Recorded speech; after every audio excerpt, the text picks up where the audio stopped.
آج ہم پڑھیں گے اسلامی اخلاق اور تصوف، جس کا کورس کوڈ ہے 1910 اور اس کا یونٹ 2 ہے، اور یونٹ 2 کا پوائنٹ 6 ہے نبی کریم صلی اللہ علیہ وآلہ وسلم کے ذریعے تعمیر اخلاق۔ اس کو آج ہم ڈسکس کریں گے۔ رشد و ہدایت کے سلسلے کی منتہا خاتم المرسلین حضرت محمد صلی اللہ علیہ وآلہ وسلم کی ذات گرامی ہے۔ منصب نبوت اور رسالت کے حوالے سے آپ کی بنیادی ذمہ داری احکامات الہیہ کے مطابق انسانی شخصیت کو مناسب سانچے میں ڈھالنے کے ساتھ ساتھ اس کی سیرت و کردار کی تعمیر پر توجہ تھی۔ چنانچہ احکامات الہیہ کی روشنی میں رسول کریم صلی اللہ علیہ وآلہ وسلم نے مکہ مکرمہ کی معاشرت کے جاہلی دستور کے متوازی فکر و نظر کی وہ اعلیٰ اخلاقی قدریں متعارف کروائیں جنہوں نے زندگی کے بارے میں ان کا نقطۂ نظر بدل دیا۔ یہی وہ انقلابی تبدیلی تھی جس کا اقرار شاہ حبشہ نجاشی کے روبرو مہاجر مسلمان کی نمائندگی کرتے ہوئے حضرت جعفر رضی اللہ تعالیٰ عنہ بن ابی طالب نے کیا تھا۔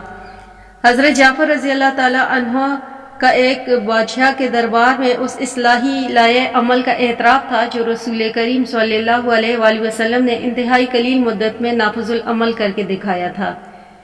جاہلی عربوں کے دل زنگ آلودہ ہو چکے تھے، اسلام کی حقانی تعلیمات نے ثقیل کر دیے تھے۔ ان کے نفوس نے فوز و فلاح کے پیغام اور فرمان الہیہ سے استفادہ کرتے ہوئے اپنے تزکیہ کا طریقہ ڈھونڈ لیا تھا۔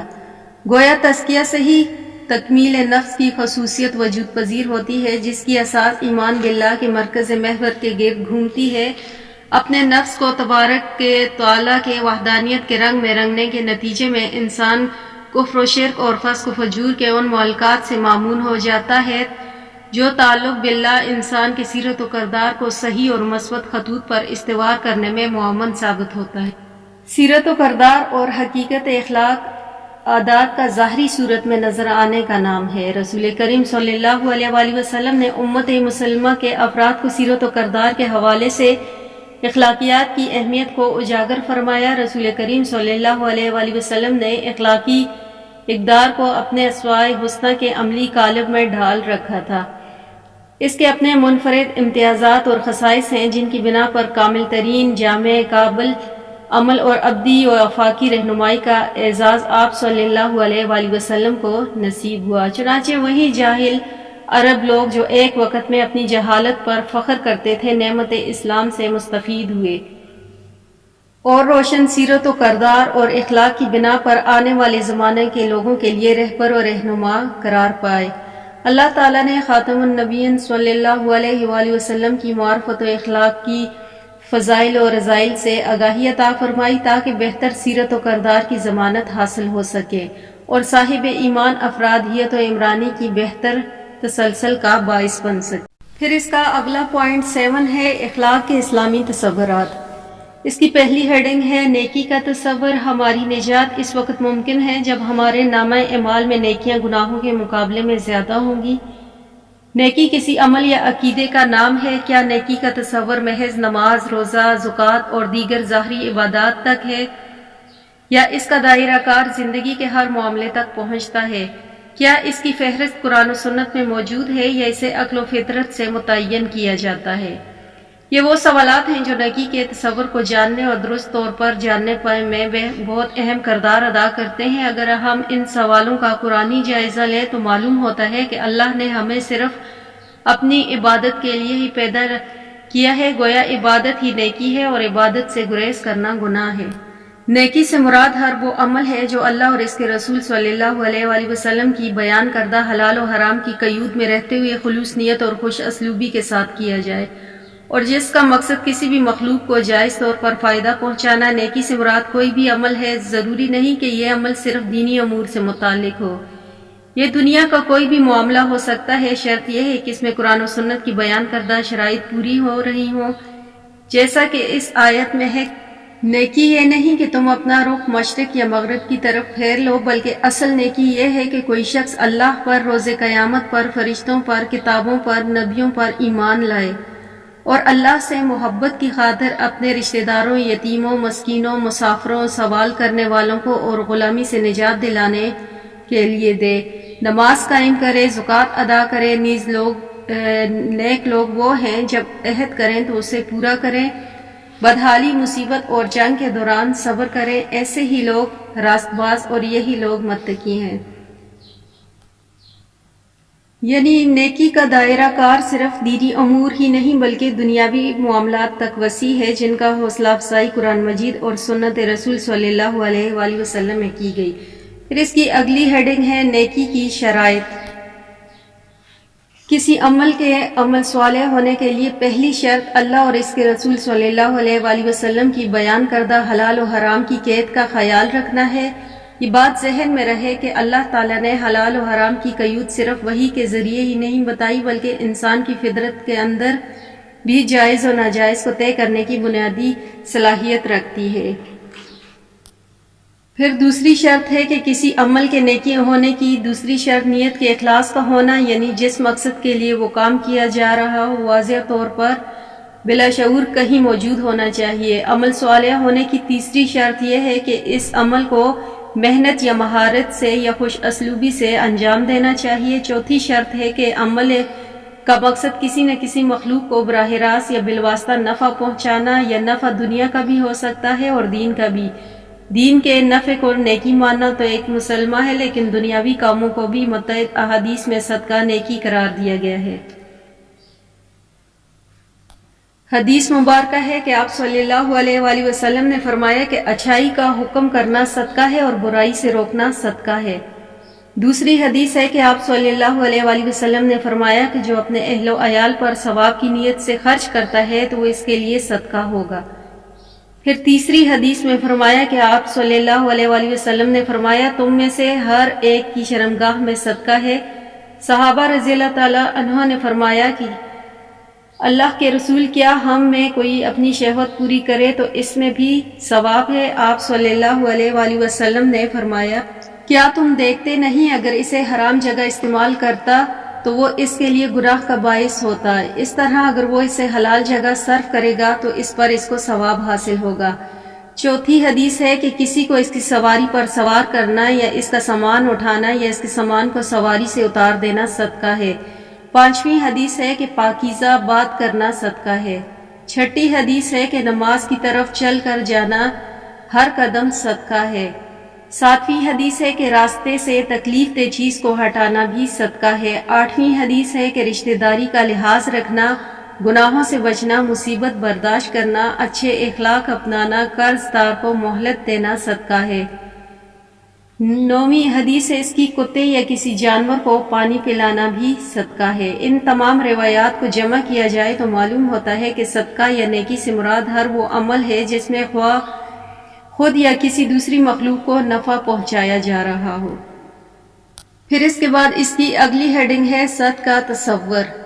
قرآن کریم اور احادیث مبارکہ میں صدقہ کی اخلاق فضیلت پر بہت زور دیا گیا اور اس کا اسلامی تصور بھی پیش کیا گیا۔ اس کی پہلی آیت ہے اور جو سچی بات لے کر آیا اور جس نے اس کو سچ جانا وہی لوگ بہتر پرہیزگار ہیں۔ پھر اس کی دوسری آیت ہے کہ کاش یہ لوگ اللہ سے سچے رہتے تو ان کے لیے بہتر ہوتا۔ پھر تیسری اس کی آیت ہے کہ اے ایمان والو اللہ سے ڈرو اور سچ بولنے والوں کے ساتھ رہو۔ چوتھی اس کی آیت ہے کہ وہ لوگ جو اللہ اور اس کے رسولوں پر ایمان لائے وہی سچے ہیں۔ پانچویں اس کی آیت ہے کہ اے ایمان والو اللہ سے ڈرو اور سیدھی بات کرو۔ ان آیات کریمہ میں اللہ نے سچائی کے جن پہلوؤں کی نشاندہی فرمائی وہ نہ صرف معاشرتی زندگی میں انسان کامیاب رویوں کی اساس مہیا کرتے ہیں، ان کی ترغیب دلاتے ہیں، بلکہ زندگی کی معانیت میں اضافہ کرتے ہیں اور ان کے آخری جزا اور صلے کی نشاندہی کرتے ہیں۔ سچائی کی یہ تعلیم بنیادی طور پر قلبی و لسانی اور عملی سچائی کے رویوں پر مشتمل ہوتی ہے۔ حضور انور صلی اللہ علیہ وآلہ وسلم کا فرمان ہے سچائی نیکی کی طرف لے جاتی ہے اور نیکی جنت کی طرف لے جاتی ہے۔ چنانچہ سچے آدمی کے بارے میں کہا جاتا ہے کہ اس نے سچ کہا اور نیکوکار ہوا، اور جھوٹے آدمی کے بارے میں کہا جاتا ہے کہ اس نے جھوٹ کہا اور گناہ گار ہوا۔ سنو بندہ جھوٹ بولتا رہتا ہے یہاں تک کہ اللہ کے پاس کذاب جھوٹا لکھ دیا جاتا ہے۔ پھر فرمایا گیا کہ وہ شخص جھوٹا نہیں ہوتا جو لوگوں کے درمیان صلح کروائے۔ صدق کے مخالف جھوٹ ہے اور جھوٹا شخص منافق ہوتا ہے، جس کی مذمت میں آپ صلی اللہ علیہ وآلہ وسلم نے فرمایا کہ منافق کی 3 نشانیاں ہیں: جب بولے تو جھوٹ بولے، اور جب وعدہ کرے تو خلاف کرے، اور جب امانت سپرد کی جائے تو خیانت کرے۔ پھر اس کی تیسری ہیڈنگ ہے عفت و عصمت کا تصور۔ نسل انسانی کو تقدس جس خلق حسنہ کی معرفت حاصل ہوتا ہے وہ عفت و عصمت ہے۔ اخلاقی فضائل کے ساتھ اس خوبیوں کی نسبت اور تعلق معاشرتی زندگی میں نسل انسانی پاکیزگی قائم کرنے کے حوالے سے ہے، جو اسے دیگر حیوانات سے افضل و اشرف ثابت کرنے کے لیے ضروری ہے۔ اللہ تعالیٰ نے واضح طور پر اسلامی نظام معاشرت میں پاکیزگی اور پاک دامنی کی روایات کو تقویت دینے کے لیے فرمایا کہ بدکاری کے قریب بھی مت جاؤ کہ یہ بڑی برائی اور برا راستہ ہے۔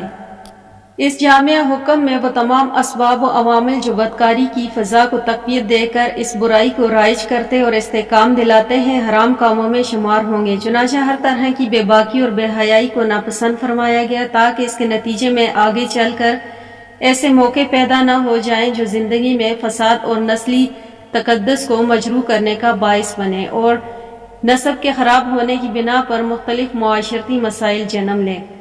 اہل ایمان کی شان و تکریم پاک دامنی، پاک بازی اور عفت و عصمت کی حفاظت کے ساتھ وابستہ ہے۔ حضور صلی اللہ علیہ وآلہ وسلم نے ایسی اخلاقی ہدایات ارشاد فرمائیں جن کی بنیاد پر مسلمان گھروں کے اندر اور باہر کسی طرح کی بدکاری کو جڑ پکڑنے کے مواقع نہ مل سکیں۔ بدکاری کا شمار ایسی خرابیوں میں سے ہے جس کا توقع کسی انسان سے نہیں کی جا سکتی۔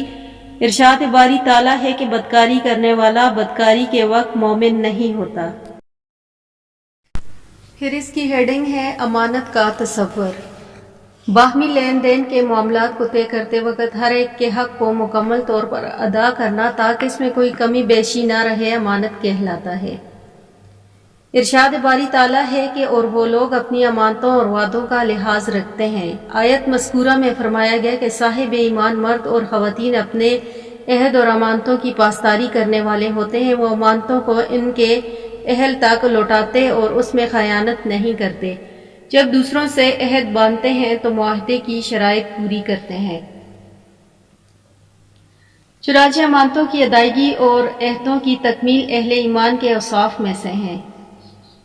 پھر فرمایا گیا کہ بے شک اللہ تمہیں حکم دیتا ہے کہ تم امانتوں کو ان کے اہل کی طرف لوٹا دو۔ پھر اس کے بعد اگلی آیت ہے کہ آپ صلی اللہ علیہ وآلہ وسلم کی اطاعت کی جاتی ہے۔ آپ صلی اللہ علیہ وآلہ وسلم آمین ہیں۔ امانت سے متعلق قرآن مجید میں جتنی آیات مبارکہ موجود ہیں ان کا خلاصہ یہ ہے کہ امانت کا مفہوم نہایت وسیع ہے۔ اس کی وسعت میں امانت خداوندی شامل ہے۔ قرآن و سنت میں امانت میں خیانت کو نہایت برا عمل بیان کیا گیا اور اس کی مذمت کی گئی اور ایسے عمل سے گریز کرنے کی ہدایت کی گئی۔ ارشاد باری تعالیٰ ہے تو جس شخص کو آمین بنایا گیا اسے چاہیے کہ وہ اپنی امانت ادا کرے اور اسے چاہیے کہ وہ اپنے رب اللہ سے ڈرے۔ حضور اکرم صلی اللہ علیہ وآلہ وسلم کے اقوال مبارکہ کے مطابق امانت و دیانت کی پاسداری ایمان کی علامت ہے اور امانت کا وسیع مفہوم انسان کے تمام سرگرمیوں پر محیط ہے۔ آپ صلی اللہ علیہ وآلہ وسلم نے فرمایا مجالس کی گفتگو امانت ہے۔ قرآن و سنت کی تعلیمات سے واضح ہے کہ امانت اللہ تعالیٰ کے نزدیک پسندیدہ عمل ہے۔ یہ وصف حضور صلی اللہ علیہ وآلہ وسلم کے اخلاق عظیمہ میں شامل ہیں۔ ان اوصاف سے انسانی وقار میں اضافہ ہوتا ہے اور انسانی معاشرہ امن و سلامتی اور فلاح کا گہوارہ بنتا ہے۔ امت مسلمہ کی انفرادی و اجتماعی سطح پر ان اوصاف سے متصف ہونے کی ضرورت ہے تاکہ اقوام عالم میں اپنا کھویا ہوا وقار واپس مل سکے۔ پھر اس کی اگلی ہیڈنگ ہے رحم کا تصور۔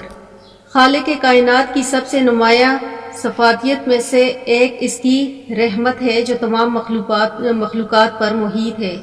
وہ رحمان و رحیم ہے اور خیر الرحمان ہے۔ دنیا میں جس قدر رحم و کرم کے آثار پائے جاتے ہیں وہ اللہ کی رحمت کے مقابلے میں صرف ایک گناہ ہے، جبکہ 99% رحمت اللہ تعالیٰ کی ذات پر مختص ہے۔ ارشاد نبوی ہے کہ ابو ہریرہ رضی اللہ تعالیٰ عنہ نے بیان کیا کہ میں نے رسول صلی اللہ علیہ وآلہ وسلم سے سنا کہ نبی کریم صلی اللہ علیہ وآلہ وسلم نے فرمایا کہ اللہ نے رحمت کے 100 حصے بنائے اور اپنے پاس ان میں سے 99 حصے رکھے، صرف ایک حصہ زمین پر اتارا، اور اس کی وجہ سے تم دیکھتے ہو کہ مخلوق ایک دوسرے پر رحم کرتی ہے، یہاں تک کہ گھوڑی بھی اپنے بچے کو اپنے سم نہیں لگنے دیتی بلکہ سموں کو اٹھا لیتی ہے، کہیں اس سے اس بچے کو تکلیف نہ پہنچے۔ سیدنا نعمان بن بشیر رضی اللہ تعالیٰ عنہ سے روایت ہے کہ رسول اللہ صلی اللہ علیہ وآلہ وسلم نے فرمایا کہ مومنوں کی مثال اس کی دوستی اور اتحاد اور شفقت میں ایسی ہے جیسے ایک بدن کی، یعنی بدن میں جب کوئی عضو درد کرتا ہے تو سارا بدن اس میں شریک ہو جاتا ہے، نیند نہیں آتی، بخار آ جاتا ہے۔ انسانوں کے مابین مختلف انسانی رشتوں کی ترکیب سے ہی اجتماعی زندگی کا تانا بانا ہوتا ہے، اور معاشرتی تقاضوں کی تکمیل سے وہ نصف العین حاصل کرنا ممکن ہوتا ہے جو دین اسلام کا مقصود مطلوب ہے۔ پھر اس کی اگلی ہیڈنگ ہے عدل و انصاف کا تصور۔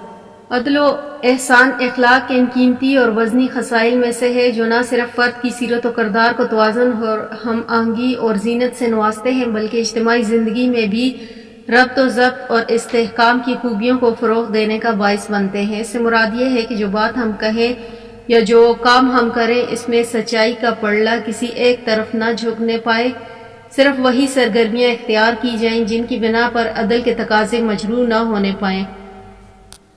عدل کی خصوصیت قانون کا اقتضاء اور احسان و درگزر اخلاق کا مطالبہ ہے۔ ارشاد باری تعالیٰ ہے اور ناپ تول کو عدل کے ساتھ پورا کرو، اور کاتب کو عدل کے ساتھ تمہارے مابین ہونے والے معاہدہ لکھنا چاہیے۔ گویا عدل ان اخلاق حسنہ میں سے ہے جو زندگی کی اعلیٰ اقدار کو تائید و حمایت عطا کرتے ہوئے معاشرے میں توازن اور حسن ترتیب کو اجاگر کرتے ہیں۔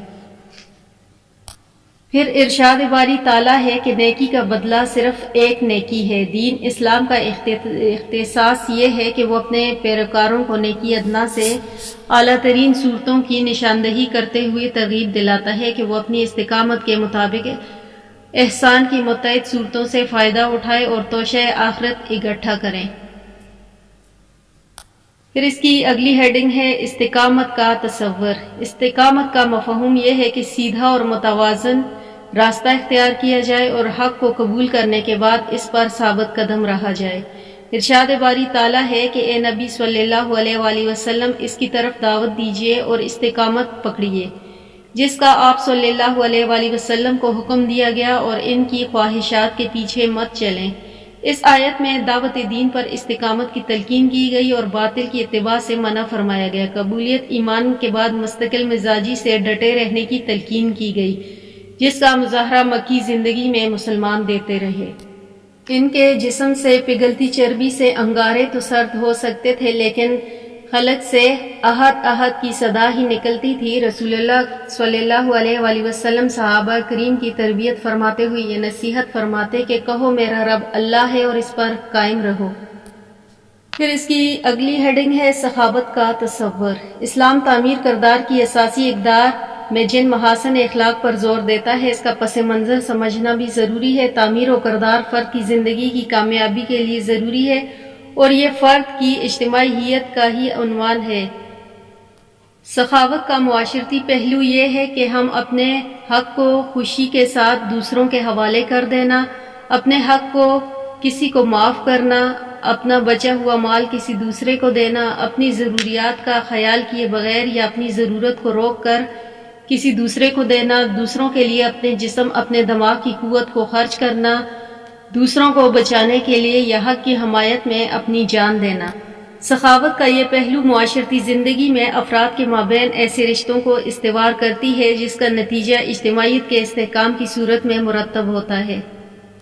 ارشاد باری تعالیٰ ہے اور اس پرہیزگار کو بچائیں گے جہنم سے جو اپنا مال پاکیزگی کی چاہت میں دیتا ہے اور اس پر کسی قسم کا احسان نہیں جس کا بدلہ دیا جائے۔ وہ مال خرچ کرتا ہے صرف اپنے پروردگار اعلیٰ کی خوشی کے لیے اور وہ عنقریب خوش ہو جائے گا۔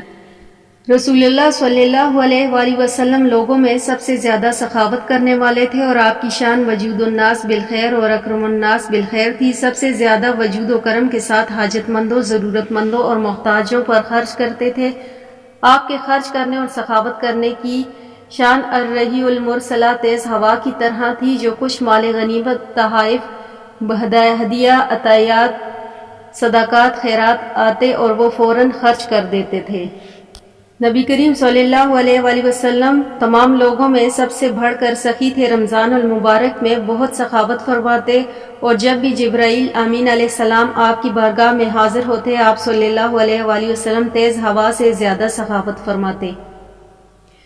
رسول اللہ صلی اللہ علیہ وآلہ وسلم اپنی امت کو فاقہ کشی کا فاقہ ختم کرتے، غریبوں اور محتاجوں کی غربت کا خاتمہ کرتے، ضرورت مندوں کی حاجتوں کو پورا کرتے، تنگ دستوں کی تنگ دستی دور کرتے، افراد امت کی بدحالی کو اپنی شان اور سخاوت کے ساتھ خوشحالی میں بدل دیتے تھے۔ صحیح مسلم میں روایت ہے کہ صفوان بن امیہ آپ صلی اللہ علیہ وآلہ وسلم کی خدمت میں آتا اور آپ صلی اللہ علیہ وآلہ وسلم سے سوال کرتا۔ راوی بیان کرتا ہے کہ آپ صلی اللہ علیہ وآلہ وسلم نے صفوان کو 100 اونٹ دیے، پھر 100 اونٹ دیے، پھر 100 اونٹ دیے۔ رسول اللہ صلی اللہ علیہ وآلہ وسلم کا یہ خلق سخاوت ہماری یہ رہنمائی کرتا ہے کہ ہم اللہ کے دیے ہوئے مال کو اللہ کی راہ میں سخاوت کے جذبے کے ساتھ خرچ کرتے رہیں اور ہم اپنے عمل کو قرآن و سنت کے مطابق بنائیں۔ ارشاد باری تعالیٰ ہے کہ تم ہرگز نیکی کو نہیں پا سکتے جب تک کہ تم اللہ کی راہ میں اپنی محبوب چیزوں میں سے خرچ نہ کر لو۔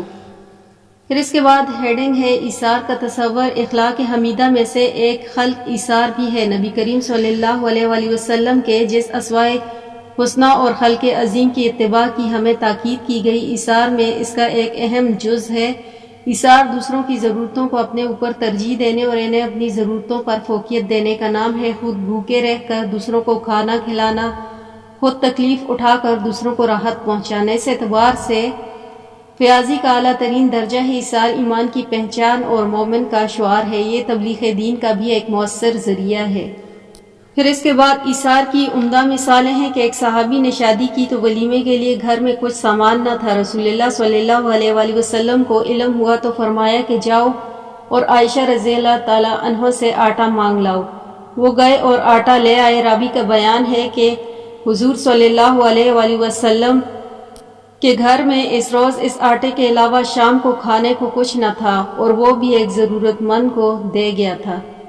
ایثار کا اہم پہلو دوسروں کے کام آنا اور سلسلے میں اہم بات یہ ہے کہ انسان اپنے عمل کے ذریعے یہ ثابت کرے کہ وہ قربانی دینا جانتا اور چاہتا ہے۔ اس کا یہ عمل بتلائے کہ وہ اس لذت سے آشنا ہے جو کسی کی ضرورت پوری کر کے حاصل ہوتی ہے۔ رسول اللہ صلی اللہ علیہ وآلہ وسلم کی حیات طیبہ اور سیرت مطہرہ کا مطالعہ ہمیں اس پہلو کو بھی روشن مثالوں اور قابل تقلید نمونوں سے روشن کرتا ہے۔ یہ بھی ایثار کی ایک قسم ہے۔ پھر اس کی ہیڈنگ ہے خدمت خلق کا تصور۔ اخلاق کا ایک اہم وصف خدمت خلق ہے۔ اس اصطلاح شرح میں رضا الہی کے حصول کے لیے جائز امور میں اللہ کی مخلوق کا تعاون کرنا خدمت خلق ہے۔ خدمت خلق محبت الہیہ کے تقاضوں، ایمان کی روح اور دنیا و آخرت کی سرخروئی کا ذریعہ ہے۔ صرف مالی امانت ہی خدمت خلق نہیں بلکہ کسی کی کفالت کرنا، کسی کو تعلیم دینا، مفید مشورے دینا، کوئی ہنر سکھانا، علمی سرپرستی کرنا، تعلیمی اور رفاہی ادارے قائم کرنا، کسی کے دکھ میں شریک ہونا اور ان جیسے دوسرے امور خدمات خلق کی مختلف راہیں ہیں۔ انسان ایک سماجی مخلوق ہے، اس لیے سماج سے الگ ہٹ کر زندگی نہیں گزار سکتا۔ اس کی تمام تر مشکلات کا حل سماج میں موجود ہے۔ مال و دولت، وسطوں اور بے پناہ صلاحیتوں کے باوجود انسان ایک دوسرے کے محتاج ہیں۔ اس لیے ایک دوسرے کی محتاجی دور کرنے کے لیے باہمی تعاون، ہمدردی، خیر خواہی اور محبت کا جذبہ سماجی ضرورت بھی ہے۔ اسلام خدمت خلق کے دائرہ کار کو کسی ایک فرد یا چند جماعتوں کے بجائے تمام افراد امت پر تقسیم کر دیا۔ غریب ہو یا امیر، ہر شخص اپنی استطاعت کے مطابق خدمت خلق کی انجام دہی کا ذمہ دار ہے۔ یہ بات قابل توجہ ہے کہ نبی کریم صلی اللہ علیہ وآلہ وسلم نے خدمت خلق کی محض زبانی تعلیم نہیں دی بلکہ آپ صلی اللہ علیہ وسلم کی عملی زندگی خدمت خلق سے لبریز ہے۔ بعثت سے قبل آپ صلی اللہ علیہ وآلہ وسلم خدمت خلق میں مشہور تھے۔